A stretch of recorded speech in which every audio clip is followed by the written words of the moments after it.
मैं वीना कपिल ज्योतिष query channel पर आपका हार्दिक स्वागत करती हूँ। नक्षत्रों की संज्ञा और नक्षत्रों को कार्य के आधार पर वर्गीकृत किया जाता है।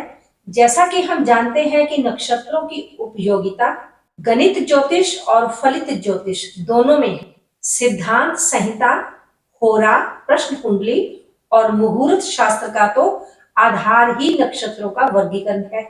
नक्षत्रों के 7 प्रकार के वर्गीकरण किए गए हैं।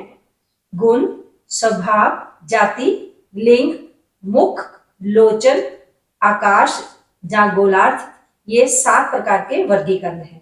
अब तक हम गुण, स्वभाव, जाति और लिंग के विषय में समझ चुके हैं। अब हम नक्षत्रों के मुख नाम के वर्गीकरण को समझेंगे।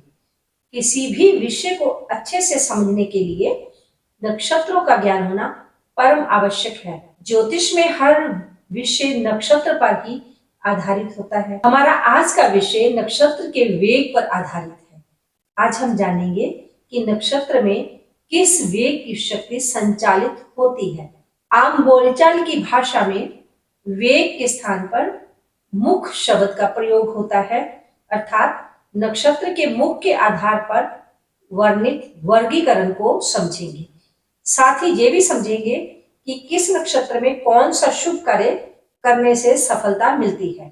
नक्षत्र के 3 प्रकार के मुख माने जाते हैं: अधोमुखी, उधरमुखी और त्र्यकमुखी। त्र्यकमुखी को पार्श्वमुखी तथा त्र्यंगमुखी भी कहा जाता है। कुल 27 नक्षत्र होते हैं, तो हर वर्गीकरण में 9 नक्षत्र आएंगे। इसकी उपयोगिता मुहूर्त शास्त्र में विशेषकर होती है। यदि इसका उपयोग आप दैनिक कार्यों में करते हैं तो जिन नक्षत्रों में योग कार्य बताए गए हैं, यदि आप उन कार्यों को उस मुहूर्त में ही करते हैं तो अवश्य ही सफलता मिलती है। हमारे ऋषियों ने नक्षत्रों पर अद्भुत कार्य किया है। आप भी इस अनमोल धरोहर का आनंद लें। आप ज्योतिष सीख रहे हैं तो हो सकता है कि कोई आपसे प्रश्न करे कि ये विशेष कार्य मुझे कब करना चाहिए ताकि मैं सफल हो सकूं। तो हम मैनुअली पंचांग देखकर अथवा ऑनलाइन पंचांग देखकर बता सकते हैं कि इस विशेष कार्य को अमुक दिन आपको करना चाहिए। इसके लिए आपको किस नक्षत्र में कौन सा कार्य किया जाता है, इस विषय का ज्ञान होना आवश्यक है। तो बात करेंगे अब हम प्रथमुख अर्थात उधरमुखी नक्षत्रों के बारे में। उधरमुखी का अर्थ हुआ ऊपर की ओर वेग वाले नक्षत्र। ऊपर की ओर वेग या मुख होने से हमारा आशय वह हर विषय है जिसमें तरक्की या आगे बढ़ना शामिल होता है।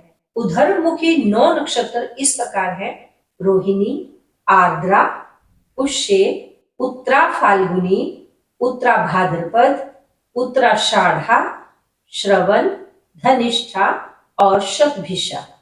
जितने भी उन्नति के कार्य हैं अथवा जितने भी शुभ कार्य हैं, वे सब कार्य इन नक्षत्रों के भीतर ही करने चाहिए।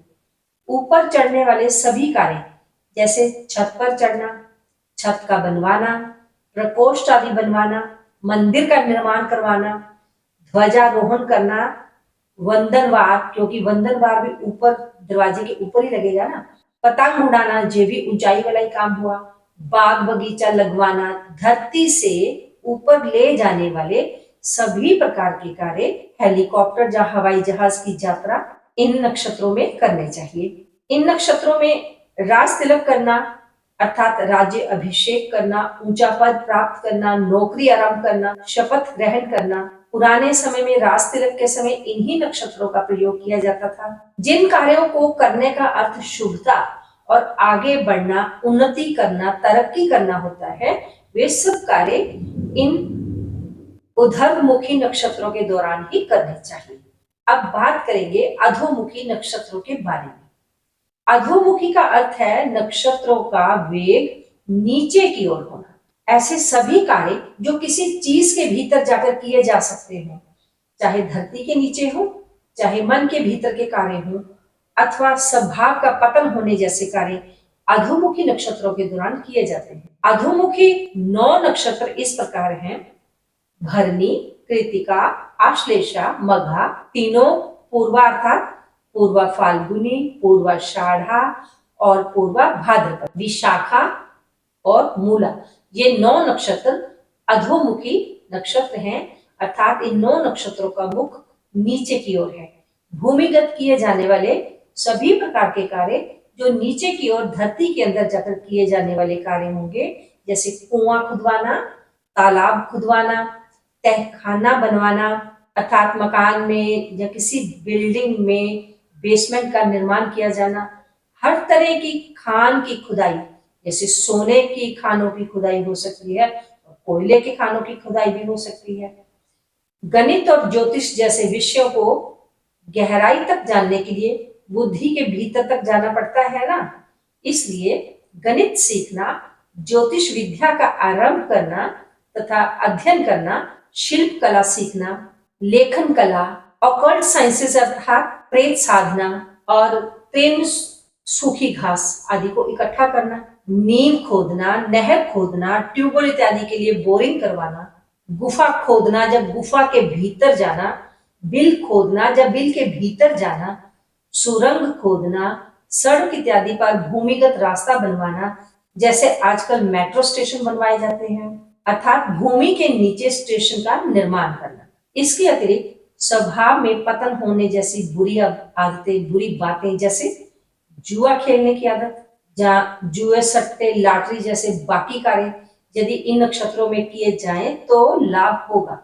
इन 9 नक्षत्रों में नीचे की ओर मुख करके कार्य करना शुभ है। ज्योतिष से सभी शुभ अशुभ समय के बारे में जाना जा सकता है। ये हमारे विवेक पर निर्भर करता है कि हम अच्छाई को चुनते हैं अथवा बुराई को चुनते हैं। अब तीसरा मुख है त्र्यंगमुखी, जहाँ इसे पार्श्वमुखी भी कहते हैं। त्र्यंगमुखी का अर्थ है टेढ़े वेग वाले नक्षत्र हैं। इसमें टेढ़े अर्थात बगल अर्थात एक तरफ मुख होना। कुछ विद्वान त्र्यक का अर्थ एक साथ तीनों और अगल बगल सामने मुख होने को लेते हैं। इन नक्षत्रों में चुस्ती फुर्ती वाले सभी कार्य, ट्रेनिंग दिए जाने वाले कार्य किए जाते हैं। इस वर्ग में मुख्य तौर पर 9 नक्षत्र इस प्रकार हैं: अश्वनी, मृगशिरा, पुनर्वसु, हस्त, चित्रा, स्वाति, अनुराधा, ज्येष्ठा और रेवती। ये 9 नक्षत्र पार्श्वमुखी नक्षत्र कहलाते हैं।